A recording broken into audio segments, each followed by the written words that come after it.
Hey there and welcome in. It's UP Power. It's been a long time coming, Mr. Cooper. Kevin McNulty, Keegan Cooper, and Ben Kouchnerkavich is joining us for a little bit today. We got to talk brackets, and then we got to get to an MLB preview because opening day later this week.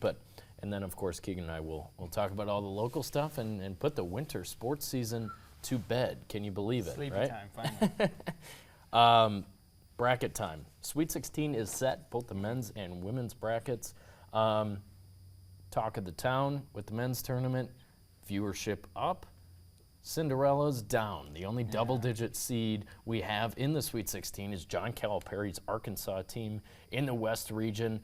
Let's start in the West because I had a moment on Sunday. You had a moment. My greatest moment as a sports fan in a while, in a long time. The Maryland Terrapins beating Colorado State on a buzzer beater.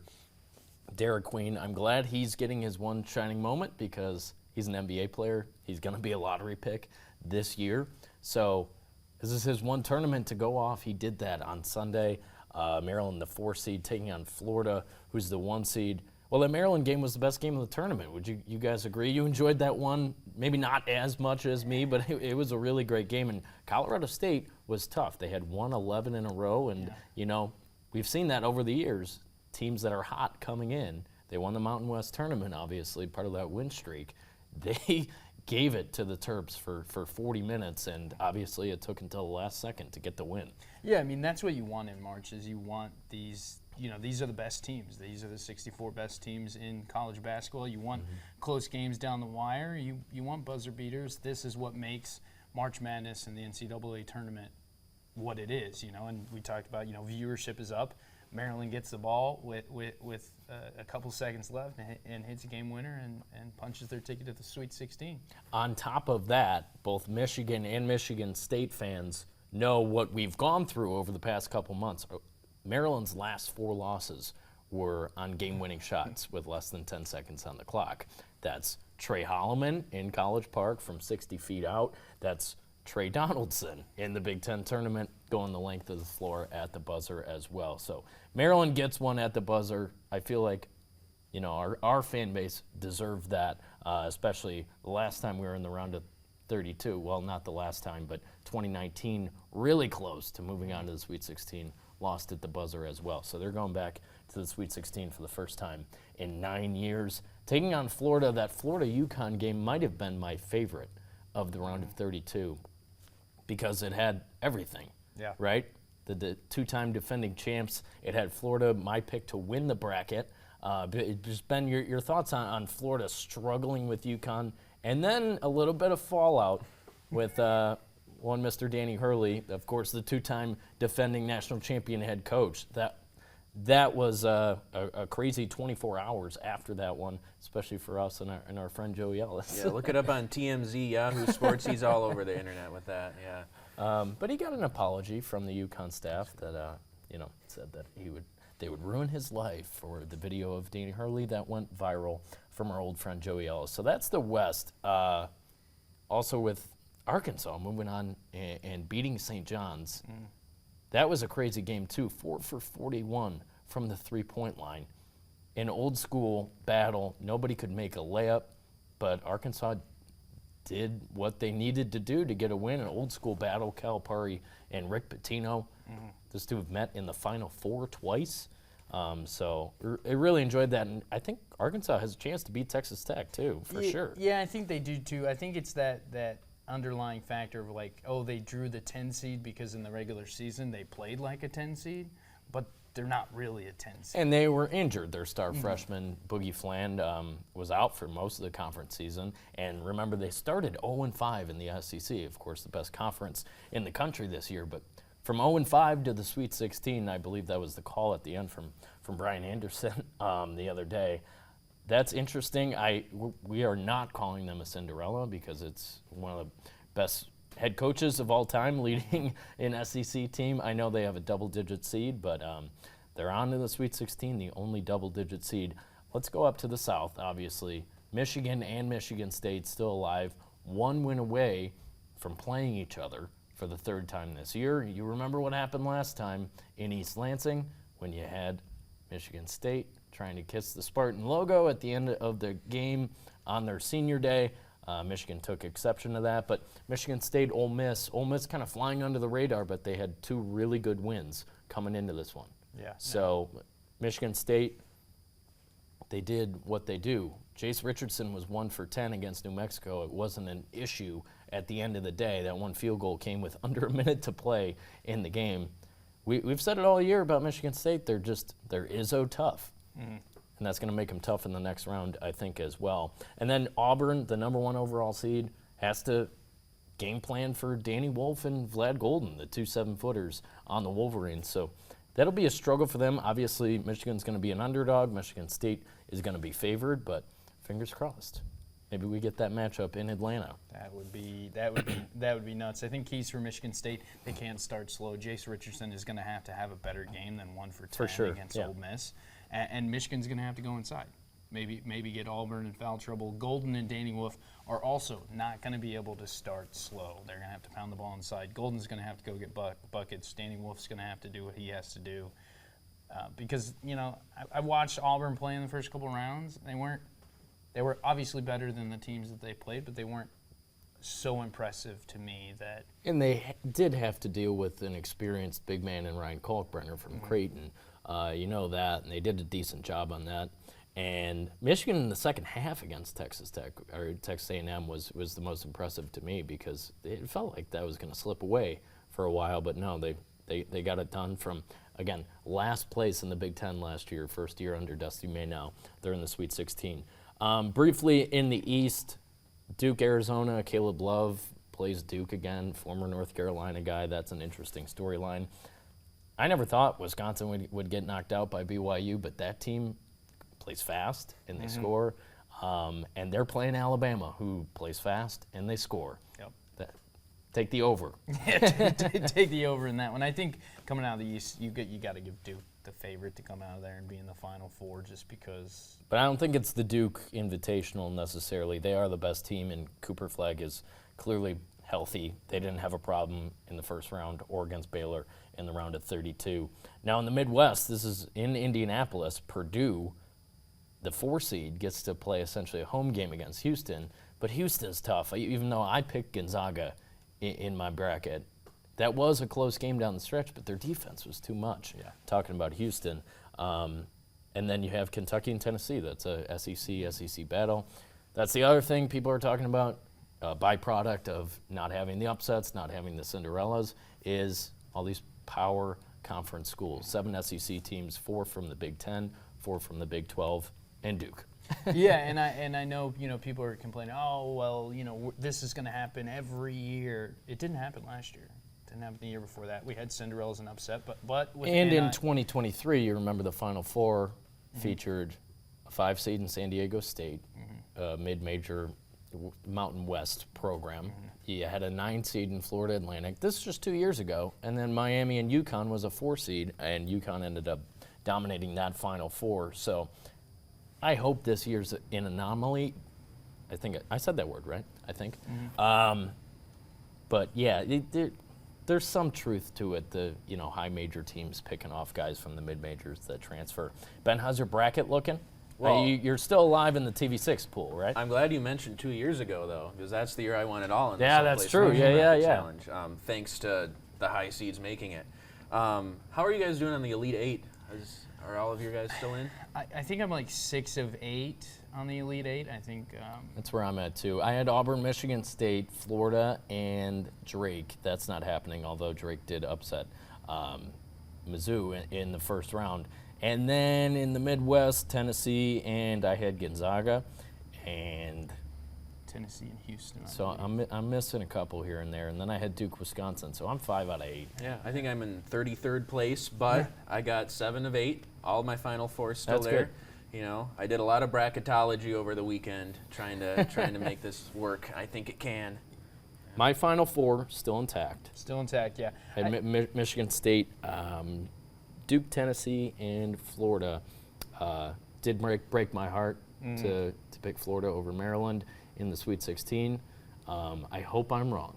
And speaking of Drake, we can announce it now because it is official. Coach McCollum is now the head coach of Iowa. So 2 years ago, he's a D2 head coach. Obviously, we cover D2 teams here in the UP. Well, step up after 4 national championships at your alma mater, Northwest Missouri State. He's moving up to Drake.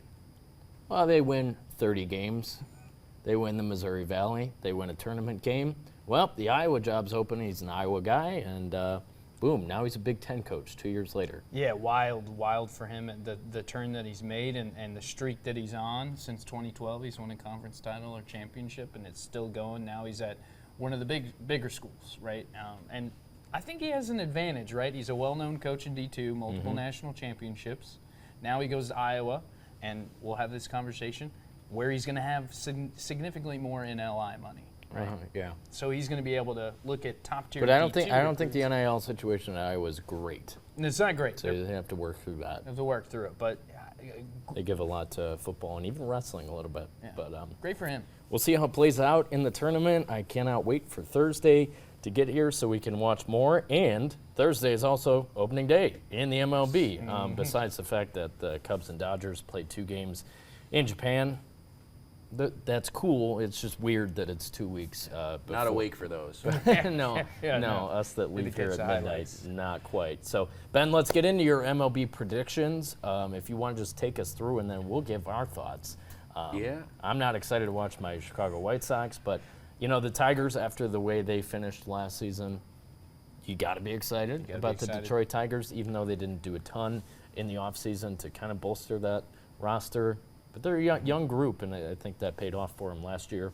AL Central's also wide open, in my opinion, Ben. Let's start there. AL Central, what are we looking at? I got the Royals winning with 84 wins. So Right, exactly. That's why I say it's wide open. Yeah. I think you got the Twins with 82. I'm going 78 wins for the Tigers. I know that is a decrease from last year. The Royals got better, and I don't think.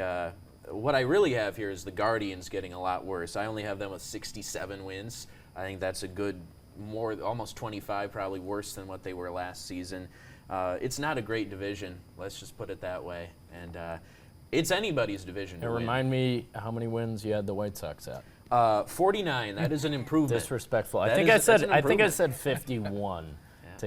That would be a 10-game improvement, which is good. Which is good, yeah.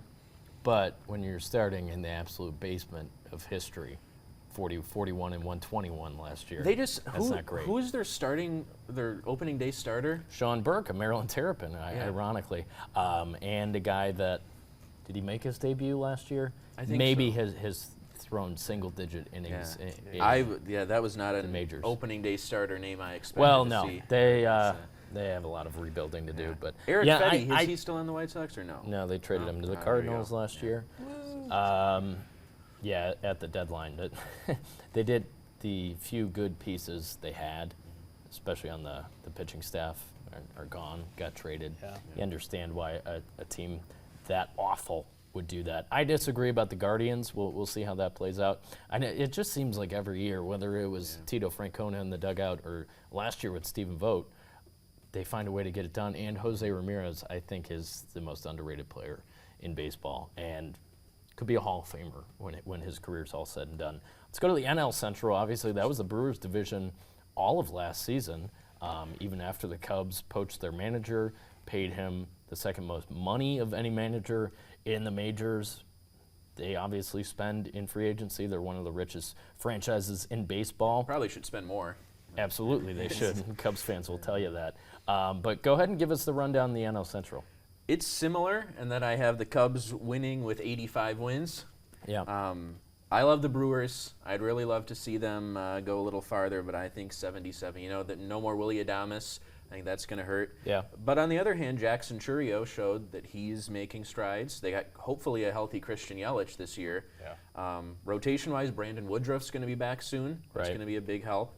But yeah, there's just not a whole lot of depth there. You look at their bench, Vinny Capra.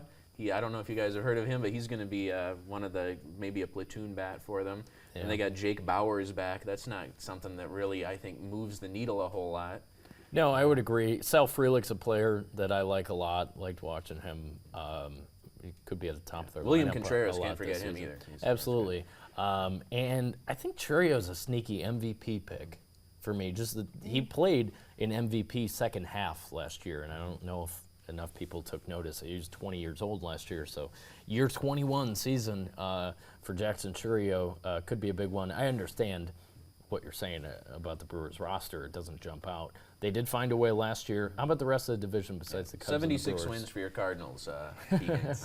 I think that that's about where they were last year. I think. Yeah, right? they're About. just mid-tier, not making any noise, but not Which I've super said to bad. you is strange to say about the St. Louis Cardinals, because our entire lives they've been in the mix for not only the division, but many years the World Series as well, and they've won a couple. Yadier Molina was the big key there. I don't know. Yeah. Maybe that Yeah, presence man. he had. And obviously the decade Pujols had there from 2001 to 2010 was just insane, and can stack that up against any 10 years for any player in the history of baseball. So let's move on. Stay in the NL. Let's go to the NL West, because obviously the defending world champs are there, and they only spent more in the offseason and are projected to win over 100 games. I think you agree, right? Yeah, I got them at 105. The Dodgers, I think they're going to win the World Series again. I mean, they pretty much have the same roster. They brought Teoscar Hernandez back, but now they have Blake Snell, too, ahead of top of the it's rotation. ridiculous. Yeah. Add in Roki Sasaki, too, who we saw pitch in Tokyo. Now a third pitcher, if you count Ohtani, who's going to be back pitching this year, that they've gotten from Japan. Just high-level talent guys. And Dodgers already have the best record in baseball after their 2 wins there in Japan. So. that's true. They're 2-0. The Cubs are 0-2. Everyone else is even at 500. I think Can anyone else in that division make a run? I do think the Diamondbacks will be a wild card team. Yeah. I think they're pretty good. Padres, I have them missing the postseason at 88 wins, so it's going to be kind of rough for them. It's a pretty decent year. But those are the 2 teams that look. Rockies look to be the worst, one of the worst teams in baseball, I think. Once again, yeah. I agree about the Diamondbacks. I mean, they were in the mix for a wild card last year. I think we're only a game out by the end of it, and obviously they were a wild card team the year before and took it all the way to the World Series. Yeah, so and they have Corbin Burns now. That was quite a surprising that's a signing. good pickup, Yeah, and we'll get to the Orioles, but just following along with that team, they did not bolster their roster, especially their pitching staff whatsoever. But let's go to the NL East, where the headline going into this season is Juan Soto and that contract he signed with the New York Mets. So how do you see the NL East Yeah, I've got shaking the up? Mets winning at 103. But I have 2 wild card teams coming from the NL East too, and the Phillies and Braves. So that's going to be a tough division. I think those 3 teams are just going to beat up on the Nationals and Marlins a lot. Yeah. I would agree that the Nationals and the rebuild, I think, is going pretty well. But those 3 teams in that division, it's been maybe the best division in baseball over the last couple years because of those 3. The Braves are consistent, and the Phillies in the World Series a few years ago, they're always in the mix, with the talent they have, not only in their lineup, but on their pitching staff as well. Stay out east, the AL East. Obviously, Yankees won the pennant for the first time in 15 years last season. What's going on there? Yeah, I think all the teams are within 20 games. I have the Yankees winning by 2 games, 95 wins. But I also have Orioles and Red Sox both with wild cards. Red Sox, I don't believe, were there last year, so that would be a return for them. They have Garrett Crochet now, made some improvements there. I think Boston could be a sleeper pick there.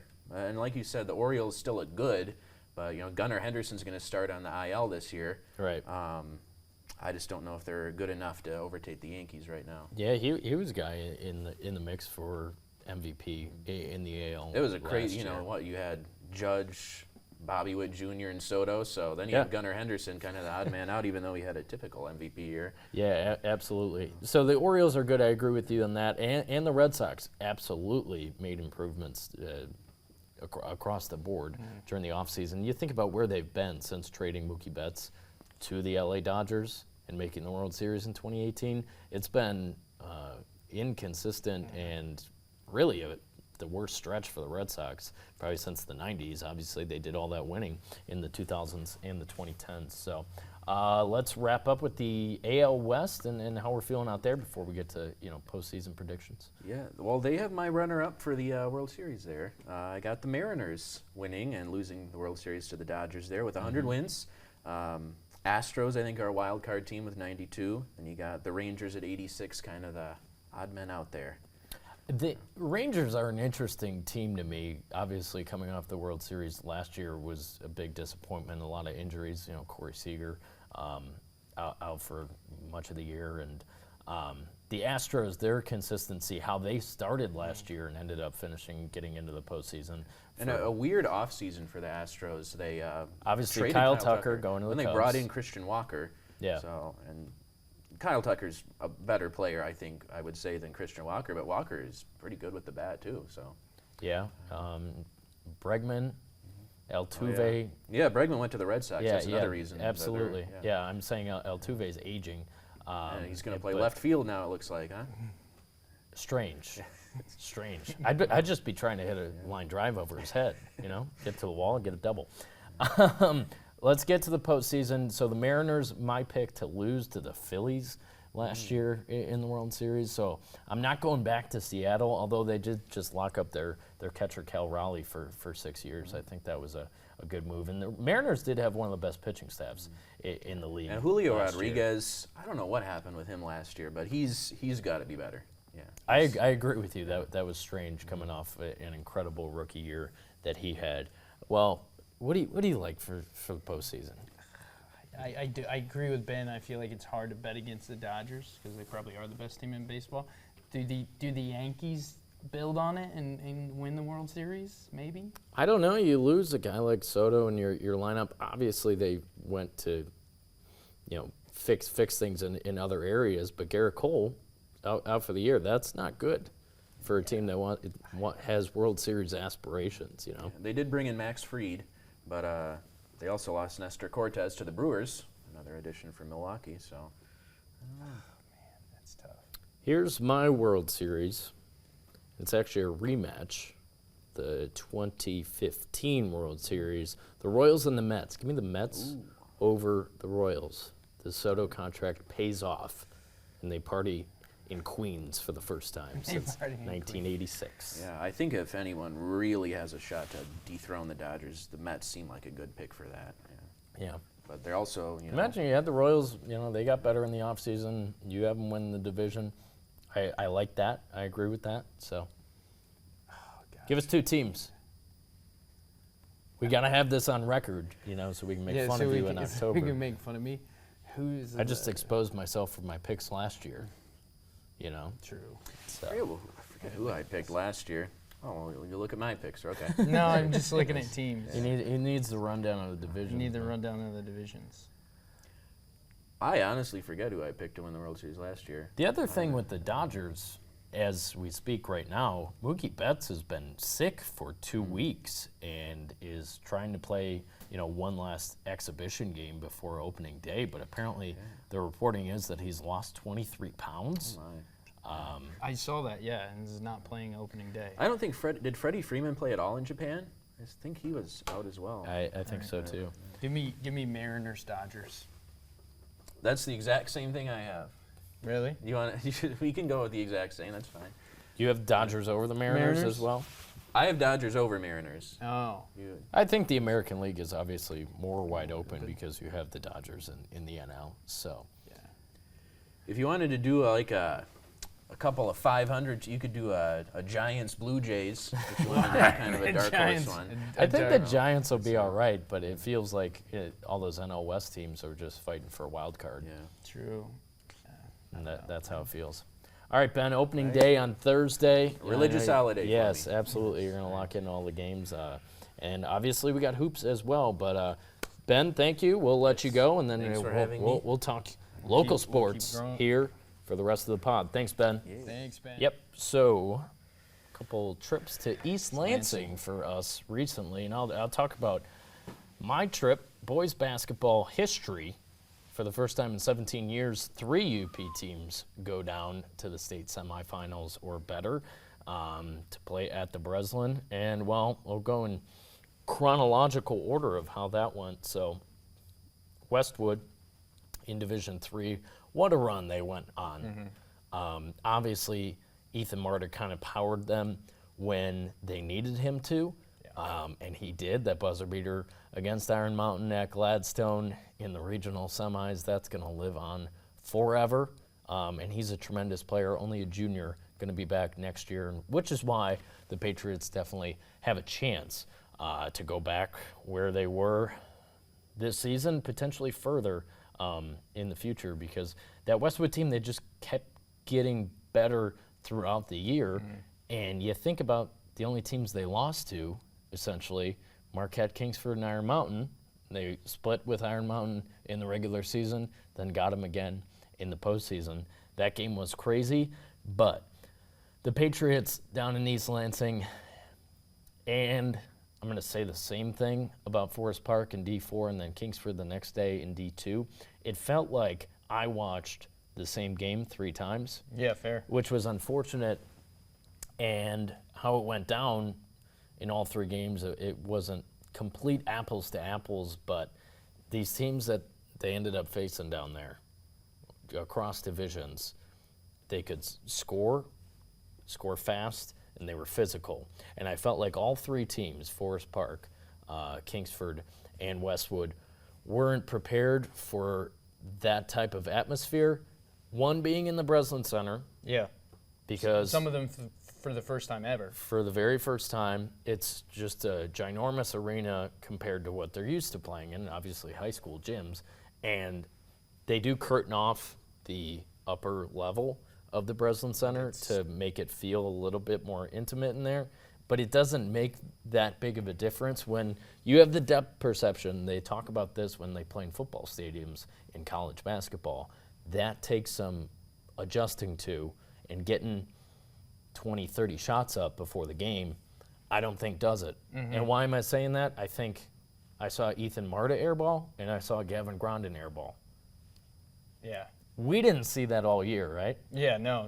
And it is different, you know. It's, you know, you go from playing in a high school gym, and yes, there's different colors and they're set up a little bit differently, but they virtually are all the same, to playing in the biggest arena you've ever played in your life that holds, I don't know, how much does the Breslin hold?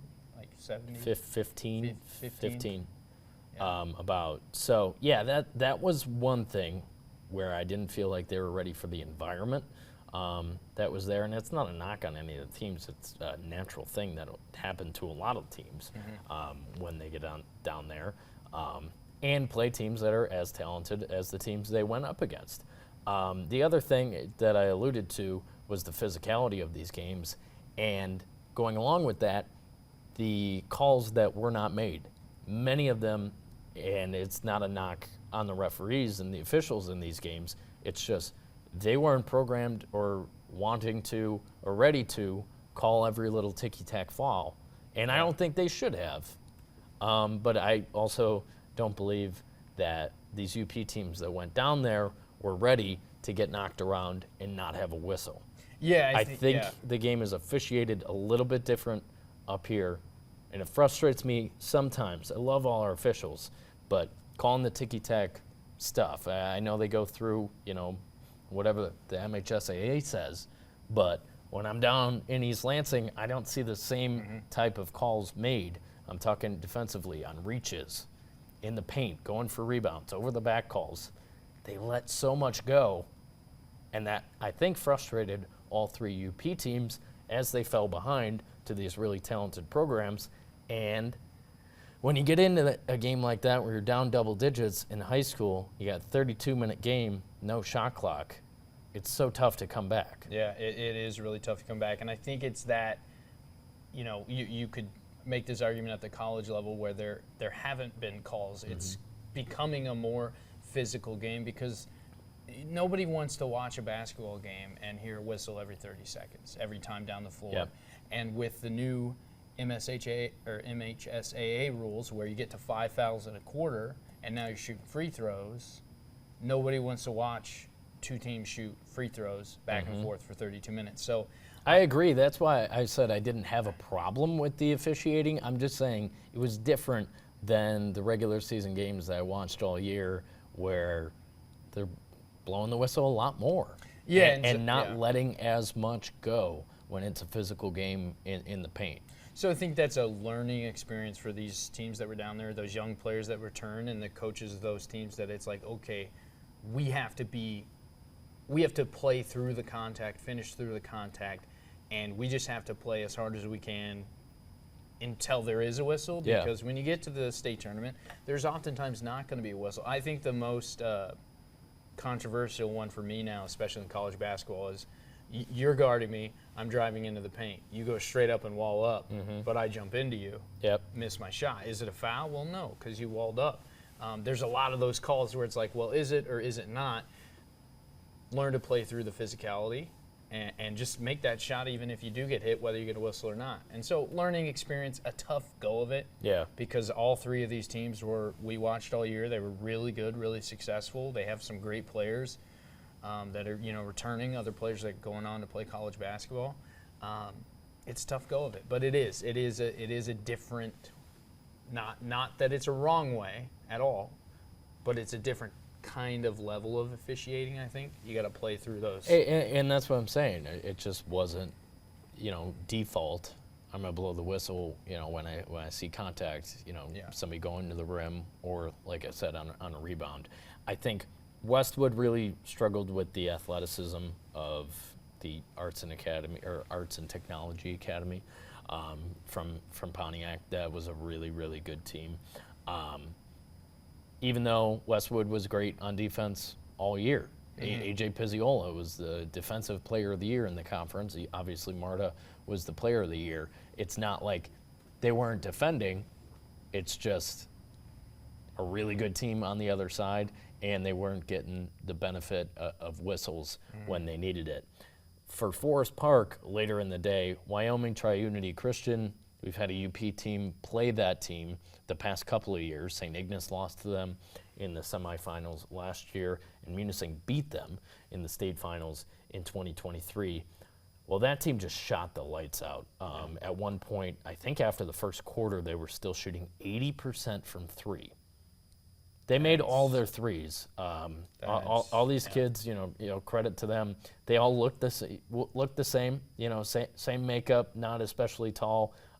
They did have a big man who was really good and could kind of hang in there with Kevin Giuliani, who obviously, as a kid that's going to play football at Michigan Tech, he's got some beef to him. Yeah.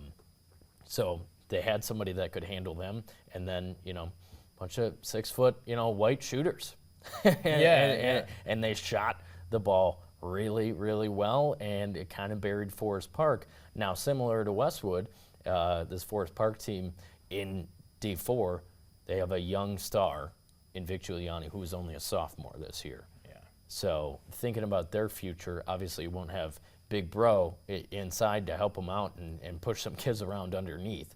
But again, another team that could be back and more ready for the moment this time around is kind of a theme here. Yeah, I think it's tough when you see these teams that have young players and they make it this far and they're right there, and they don't get quite there. So Forest Park, I have no doubt with Vic Giuliani and the rest of the crew down there that they'll be back. I mean, it would have been nothing short of amazing to say had they won the D4. They won the D4 state football championship to go down to East Yeah, Lake. an eight-man, yeah. You think about the year that they had. They talked athletically. about that a lot afterwards. That did help them, having experience winning a championship together. Obviously, they wanted to do it again. It wasn't in the cards with just the way Tri-Unity came out and shot the ball and handled the Giuliani brothers, and that was kind of the story of the game in the end. Kingsford, similar story. Gavin Grondin, a guy who was so good, could be the player of the year in the UP. We'll see. That's going to be voted on next week. He didn't play as well as he had on the entire run leading up to that one. Watching him at Freeland in the state quarterfinals, he was the same guy. And just in the Breslin Center, it wasn't quite there. It was, Summit Academy North out of Romulus that they ran up against in the state semis, and Grondin wasn't making the shots that he needed to make, and they were running, And, they were getting buckets on the other end, and it just kind of slipped away there in the first half, while Kingsford, by contrast to the other two teams, shot the ball fairly well in the first half, but they only got up 3 threes in the first half. That's how quick these high school games go. They only had an opportunity to shoot 3 threes in the first half, made 2 of them. That's why they were still in it at half. And I think if it was a 40-minute game or a 45-minute game, that they do get it down to the last second because they settled in, only lost by 12 in the end, but the slow start with a really athletic, really talented team on the other side, it was too much to overcome. Yeah, no, and again, no shot clock. They really need a 30-second shot clock. 30, 35. You could put, 35, absolutely. They do, because, if a team gets a 10, 12-point lead, it's like, all right, this next possession, we're going to run 2.5 minutes off the clock. So there's no way. They just go 5-out motion. Yeah, and then you're forced to foul. Well, guess what? You foul enough, that stops the clock when you get to 5. Now they're shooting free throws. Now that 12-point lead is now a 17-point lead. Yeah.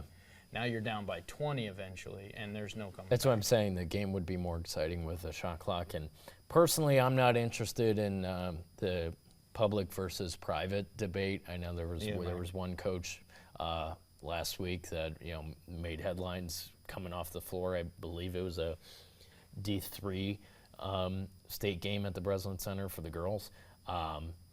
It is what it is. It is what it is. Yep. These are schools that are classified to be with you. I understand they don't have geographical restrictions when it comes to who's attending their school, but you got to play the teams that are classed with you, and splitting them up is never going to happen. So I'm not interested in complaining about that. Yep, I'll give you a real-world example. My sister's high school basketball team, their freshman and sophomore year, lost to the same team in the district championship, Saxony Lutheran, private school. Sure. I played baseball there on the travel summer team. Great school, great community. Her junior year, guess who they beat in the district championship to go on their run? Saxony Lutheran. So it's a product of, it's tough go of it. I'm not interested in either, but this is the team that are in your division. Yep. You now know how good you have to be to win a state championship. I agree with that. Yeah. I'll throw out Ishpeming last year in the run they went on in the Nagani girls team. Looking at how good that Ishpeming girls basketball team was compared to all the other teams. I mean, you had coaches in Division III, Division II that said hey, that team could have played in this division. Yep.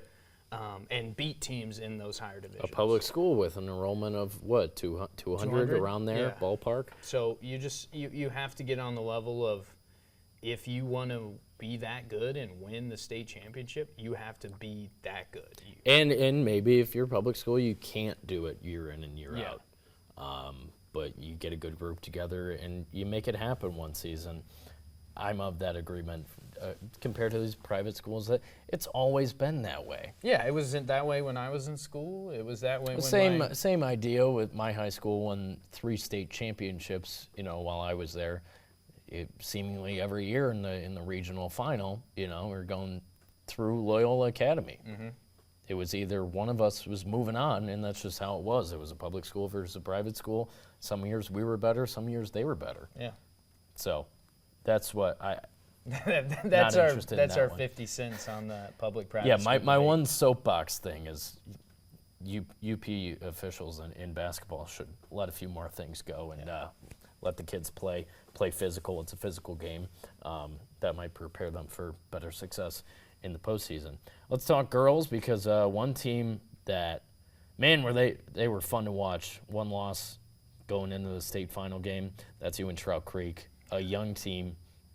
Obviously, even one of the smaller schools in Division IV, low enrollment, but that didn't matter when it came to the state semifinal game, and in the state championship game against a really, really, really good Fowler team, right? Yeah. Where they battled.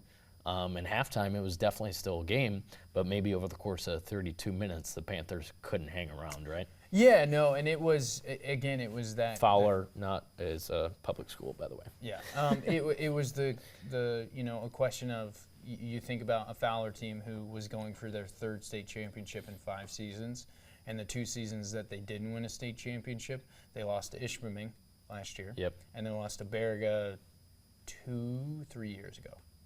Both in the Breslin Both Center. in the Breslin Center. Yeah. And you and Trout Creek, young.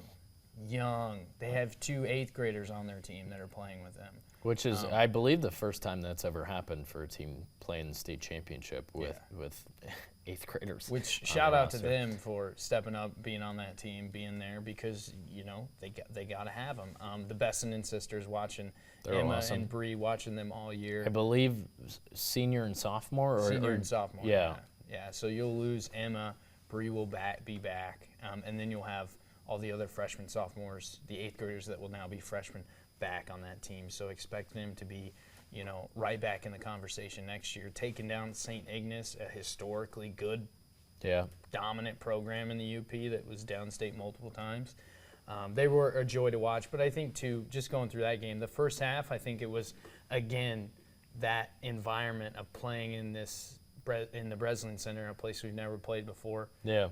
They settled in, I think, quicker, and then it came. Well, in down the to- state finals, certainly, because it was a struggle in the semifinal. Remember, it was 4-4 after one quarter. It was like both teams were going through it. That was against Concord, and the final score was 34-24.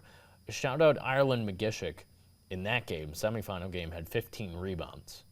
Yeah. That's incredible. In 32 minutes, to have 15 rebounds, and she did it all year, but doing it on that stage really helped her team to the win there. And put him in the state championship for the first time in many years, I believe. 1985. The mid-'80s, yeah. Yeah. So, I mean, what a season. You're totally right. They have a good future, too. Jackie Besson and the whole Besson family, right? Yeah. They are ETC basketball, which is cool to see, and certainly very, very bright future. And the girls were talking about how they had been down when the boys' team was in it in 2021, I believe. Got a little bit of a small taste of what it would be like had they moved on, and they did.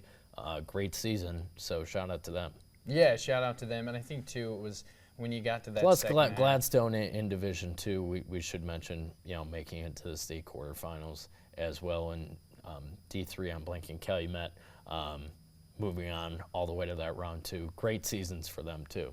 Yeah, as well. And for ETC that second half, I think Fowler was again just a little bit more experienced because they'd been there multiple times before, and they just had the fire and the speed and the pace of play was different compared to what ETC had seen most of the season. For sure. And even going back another week, hockey team who you wouldn't expect necessarily to make it that far, but they did. The Jeffers Jets, for the first time in 48 years, going downstate to Plymouth to compete. Obviously, another school with pretty low enrollment that normally co-ops with some other schools in the Western UP. Well, they didn't need any co-op kids this year. They were all Jeffers Jets through and through.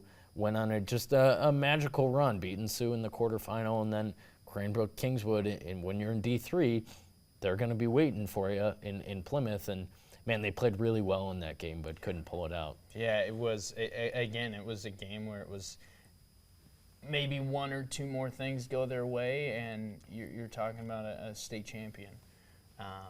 But credit to them on just an incredible season, and I think the more years, I've been here for 3 years now, and the more that I'm here and we get to the postseason for these teams, programs continue in the UP to get better, to be more successful, For sure. to get farther in the postseason. And then once they get a taste of the postseason and they see how fun it is, that makes them want to work that much harder to get there again, and then to bring home a state championship. Yeah, just think about Jeffers in the regional final. Had to take down Houghton in the MAC. That's a big stage. A little bit of David Goliath there. You just think about the history of the 2 programs, and the Jets showed no fear. And man, Houghton was turning over the puck left and right that day because Jeffers was tough, and they took advantage of that. With the leadership on that team, Benton Ryla, and they were just so good. Helmanins too, really impressive team. They were fun to cover. Let's talk college. with Michigan Tech and Northern Michigan. We got a score update on Lake State. It just went final. Lake State falls 98-85. Talk about a high-scoring game. I said that when I walked in here. There were Yeah. 10 minutes left, and it was in the 60s. So they fall in the Elite Eight to Dallas Baptist University, 98-85. They were there last year, and I know that's going to be tough for the Lakers to. Well, when they reseed in the Elite Eight, there's 8 regions, and Lake State came out of the Midwest, where Ferris, NMU, and Tech were all in that region. Lake State had to go through Tech to get the regional win. This is Good for that program going down there. I do think, despite the fact that Tech won in the regular season and Northern won the conference tournament, I think by and large Lake State was the best team top to bottom. That's why they were picked first going into the year, just with the vets that they had on that team. Yeah, they As we found out, they were all from Ypsilanti, so I guess Chris Hedingut does a good job recruiting one specific town in Lower Michigan. Tyson Edmondson was terrific on that run. They could shoot it so well. Kingsley Perkins inside, he was a tough customer. Because I ended up watching that team, quite a bit. Obviously, they're out in the Sioux, but their battles with Northern and Tech this season were fun. Yeah, they were, and again, programs continue to get better. This is my reminder of the NCAA to fix your tournament at the Division II level. And even not too long ago, I retweeted Matt Mackerzak, who explained, we don't have to do it this way. Yeah. Or even the fact that there were 4 GLIAC teams in the Midwest, right? On the men's and women's side. On the women's side, they didn't have to play each other in the very first round. Yeah. So you have 4 teams from the same conference, and you got 4 games, but one of each of them in the 4 games. I just think that's total BS to have to play your rival twice during the regular season. You play them Saturday of your conference tournament, and next Saturday, In the very next game for Michigan Tech, they have to play each other again for the 4th time in Springfield, Illinois. Why do we have a national tournament if you're just playing the team that's 2 hours down the road? Yeah, why don't we just play it here at Northern or up at Tech? Yeah. Yeah, just play that game. No, I completely agree. I think it's time for the NCAA to do something, and they definitely That's not the point of the postseason. Yeah, it's supposed In any level of sport, you're not supposed to play the team you played the most during the regular season in the postseason. I'm just looking at it's just backwards. The men's bracket right now for Division I. Yes, you have and they do consider that. So with the 64-team bracket where there are 4 regionals and not 8, you avoid it until the Sweet 16. There were 14 SEC teams in, the most of any conference ever, and this Kentucky-Tennessee matchup is the first conference versus conference matchup. Yeah. 3 rounds into the tournament. Yep, I agree. Which is how it should be, and it's not that hard to do. Go look at what Matt Mackerzak put on social media, because I agree. I agree. And then it's also like, just fix it. It's not fair to the players. It's, that especially Northern and Tech are rowing the same boat. Yeah. I know they're rivals, but at the end of the day, when it comes to the conference and financial situations at both schools, they both do better when the other school does better. Yeah. So don't make them play each other in the NCAA tournament. Yep. Anyway. That's our soapbox. Tech came out on top of that one a week after falling to Northern in the conference tournament. Kind of had a feeling it would go that way. Just like I said, Lake State, kind of the better team at the end of the day, top to bottom. I think Tech was a better team than Northern, top to bottom. I mean, that's why they beat them twice during the regular season.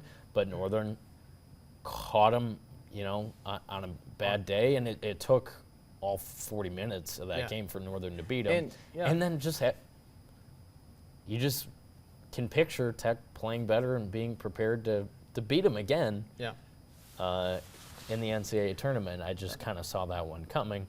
And unfortunately, I kind of saw the Lake State loss coming, just based on how these teams have gone back and forth. It was kind of Lake State's time to turn it back on after a win in the first round and take down Tech again, and that's why they were moving on. They had to win another game over Missouri St. Louis to get to the regional, where they were seeded 6th. Dallas Baptist was the 3. Yeah. So it just kind of stinks. Bravo to Lake State for going to the Elite Eight. I think Tech and Northern in the next couple of years have that in them. Yeah, and I mean, hear me out. If Northern doesn't play Tech in the first round of the tournament, let's say they get the 8 seed, they're playing Missouri S&T. They're coming off winning. I'm pretty sure they won their last 3 regular season games. They won all 3 in the GLIAC tournament. So they're riding they were riding a 7, or they would have been riding a 7-game win streak going into their first I think round. it was 4. I got to look now. 3 wins in the tournament. 4 wins before. I got to look to be sure. I'm trying to think what their. Yep. So they beat I think it was 5 in a row. Lake State in the championship, Tech in the semifinals, GVSU in the first round. Then they beat Purdue Northwest on March 1st. It was 6 in a row going into the Then NCAA they beat tournament. Parkside and Roosevelt. If they don't play, and maybe you don't want this, I don't know Matt Mackerzak's thoughts, but let's say he takes the 8th seed and he plays Missouri S&T in the first round. You've won 6 in a row. Yes, you're playing a new, different team. You're playing the 1 seed, but you're coming off 6 in a row. You could say Northern Michigan at the end of the GLIAC tournament was playing the best basketball they played all season. When you're hot, you're hot. Yeah. We could have seen them make a run, maybe pull an upset off. And then, yes, you're going to have to go through Lake State and Tech, but not in the first round. Because my question to Josh Bittner and Matt Mackerzak is, once you've played a team so many times throughout a season, you know what they're going to do. Mm-hmm. How do you even go about game planning? Like, you can game plan new things. Hey, maybe we'll run this set. Maybe we'll do this. But at the end of the day, like, and Matt said it in his post game, interview when they played in the GLIAC tournament, we just didn't want Marcus to have the ball at the end with a chance to win. They're too familiar with Yeah. each other, Yeah. to be playing on that stage. It's pointless. It's a waste of resources. I think, so for these 2 programs, you and I have discussed it a little bit. I think for Northern, that has reached a level of consistency that the program's never seen before. I'm talking 3 straight years in the tournament, 3 straight 20-plus win years, Yep. and 3 straight years winning the conference regular season or tournament. None of those things had happened in at least 20 years for the program. So they have reached a level of consistency that I think will continue. And the next step for that program is to win some games in the big tournament. Yep.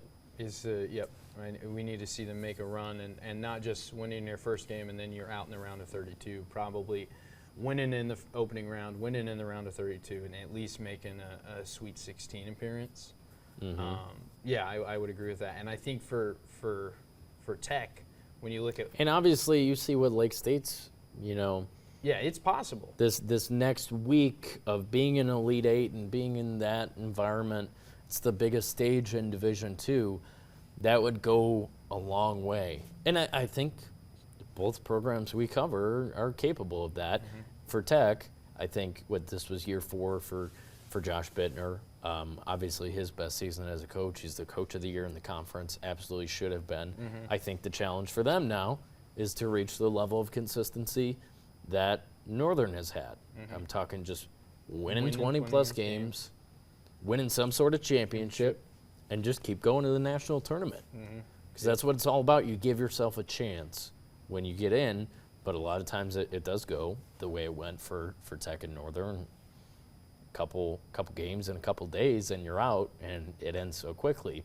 Versus there's only 8 teams that are fortunate enough to extend their season by another week. Lake State was one of those. I'd be curious to see who each team brings in. Because I mean, Northern's going to lose some guys. Transfer portal is now open Tech's going to lose some guys. for business. I'll be curious to see if teams lose anybody. Which they will. There's just movement all over All the over place. the place. I think I saw yesterday there were 700 players in the NCAA transfer portal for basketball. I do also men's think basketball. this is for the NCAA at all levels. Why is the portal open when you still got tournaments? Makes absolutely no sense. Makes no sense. Let's start NFL free agency during the wild card round Yep. of the playoffs. Yep. MLB free agency is going to start mid-October now. And the argument that It makes no sense, Yeah. and so many things in college athletics make no sense. And yeah. now the next thing, which I'm consuming a lot of it, just because it intrigues me, and I'm a little nervous about Maryland's coach Kevin Willard leaving. I don't think he's going to, but a lot of things he's talking about is, okay, you're going to do revenue sharing. Are the players going to sign contracts, or is it still all willy-nilly? Because now the players are starting to ask for more, and the agents are taking advantage of the current situation. And there are some schools that have to distribute NIL money across multiple programs. Yep. So if you're spending all your NIL on football, and I brought this up a little bit with Iowa, well, is there any left for Ben McCollum and the basketball team? Yeah, because he's going to. And then you have Big East schools that are all their NILs going to basketball. Rick Pitino was not shy about talking about the NIL that was pouring into St. John's was really helpful in getting the players he needed to have a 2 seed in the NCAA tournament and win the Big East. So there's that. When you get into the revenue sharing talk, and that's at the Division I level, for these D2 programs, it's kind of the same idea as the mid-majors losing their best players to power programs.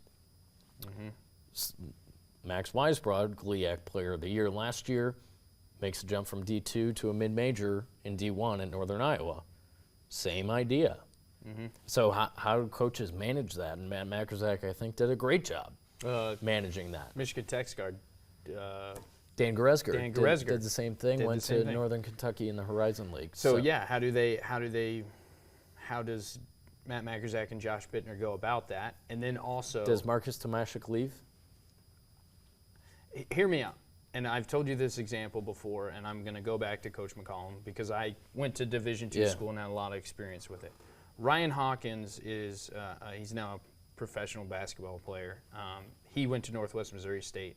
He had won 3 national championships. He had 1 year of eligibility left. He entered the transfer portal, went to Creighton. That was the year that they went on their Elite Eight run. Yeah. He did it the right way. So Marcus Tomashek, if he leaves, he's been there at Tech for 3 seasons. I think that he will also be doing it in the right way. I agree, and I wouldn't blame him for leaving, and I think he might because teams are going to be calling. I bet he's already gotten a call from Green Bay because he had 30 and he beat them. I'm not saying he's going to go to Green Bay. He absolutely should not. Yeah. No one should go there ever. But I'm just saying there'd be a lot of interest there, and it would probably be silly not to entertain it at the very least. Yeah, and that is when you. Because he's a top 5 player in Division II. Yeah. What did we see at Might be Drake this top year? 3. Yeah, right. Exactly. I'm saying top 5 for sure. Sure, yeah. Absolutely, he is. What did we see at Drake this year? 4 Division II guys go to D1. Those guys can have success, and they won an NCAA tournament game. Won 31 games, won their conference tournament. Yeah. Bunch of D2 guys. So that's why I think the interest will be high enough that he will just have an offer with both playing time and a winning team and maybe some dough. That would make a lot of sense for him to go. Yeah. And his time at Michigan Tech, he's done a lot since he's been there. I mean, he has. Yeah, no bull at all. I mean, this was a great season for the Huskies. The challenge is, as I mentioned, I think Matt Macrzak dealt with the challenge well last year. When you lose guys, where do you go to fix it? And Matt got the 3 guards out of the portal. It looked a little iffy for a while, but he figured it out because he's a really good coach. And that'll be a test for Josh Bittner. And I think he did a really good job when Goresger left. Yeah.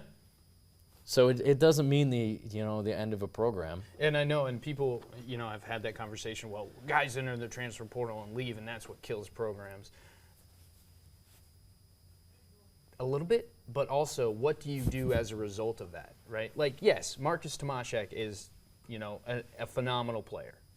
He could be in my mind. He had to share the ball with Goresger a lot last year. That was not the case this year. Those guys bought into playing around Marcus in a way that made sense, and they were so tough defensively. They're the best defensive team in the conference, maybe the best in the region, with just the way they played so well-rounded, and Ty Fernholz as a freshman was awesome.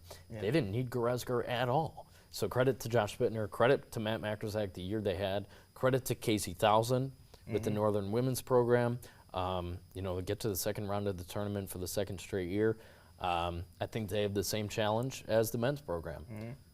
They've done it for 2 years now where they've been consistent top of the conference. They haven't won it because Grand Valley exists. But going to the tournament, they've won a game the last 2 years now, win a little bit more in the tournament. And Easier said than done. As I mentioned, it happens so fast. You're playing a couple games in a couple days and boom, it's over. But great season for NMU. Yeah, and we talk about Sam Clayton and the Michigan Tech women's program, where they're at now. You can tell that they're going to lose some this year, but what they brought in, they're going to build on that. Kendall Stanfest was phenomenal to watch this season. Ella Mason, straight out of Nagani, UP product. They're going to be great as sophomores. And the playing time that they got this year and what they were able to do, that's only going to bode well for success. I want to see Michigan Tech women's basketball in the GLIAC championship, right? I think that's... And they'll get better, and I think, obviously, next year for Sam Clayton is, getting them in the mix for something like that. Being about, they were in the GLIAC tournament, but they had a low seed and had to go play Grand Valley. So you want to improve your tournament standing, play better during the regular season. They fell down to the 8th seed, and it was just tough sledding. So we'll see where those programs go. Briefly on hockey on the way out the door, we haven't heard much since the offseason started about transfer portal and, who's going to be here, who's going to stay. Obviously, Northern has a big class coming in, a freshman, and there's some talent there, which is obviously good to see. They need to bolster the talent on their roster, and part of the reason they only won 4 games this year. Tech, a rough finish to the regular season. You were down in Bowling Green for game 1 of that series. They lost 5 in a row to end the year.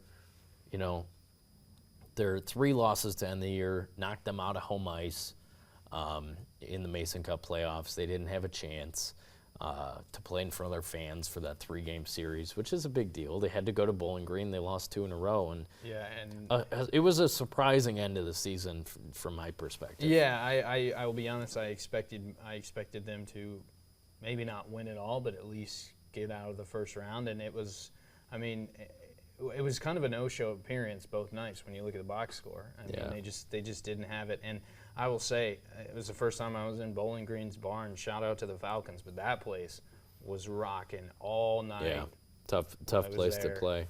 And the second night. So, it's, and we've talked about this with a lot of these programs, it's now finding the consistency. Because we saw times during the season where Michigan Tech hockey was, ranked.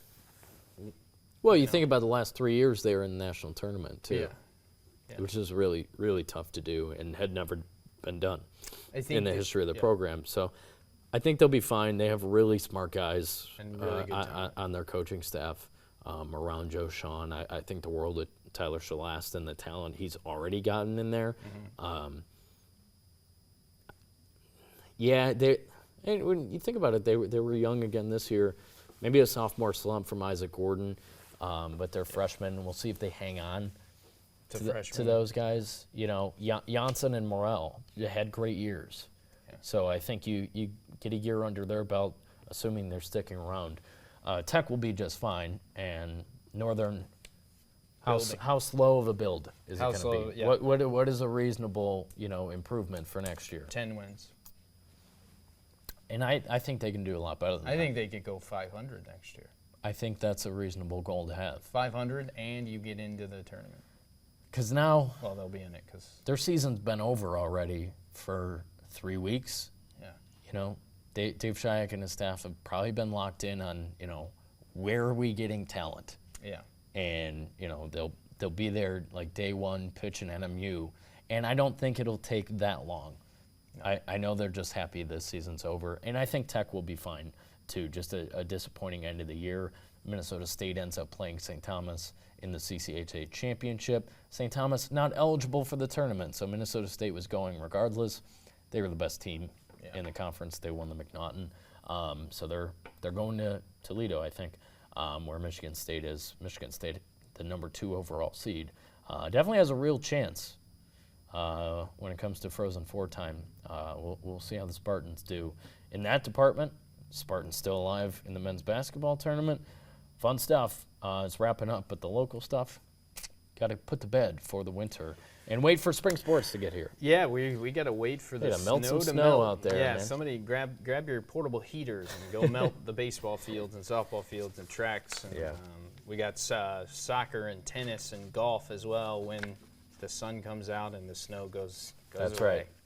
Well, that's going to do it for this edition of the podcast. Thanks to Ben Kouchnerkavich for joining us to talk brackets and baseball, because it's that time of year. For Keegan Cooper, I'm Kevin McNulty, and have a great week.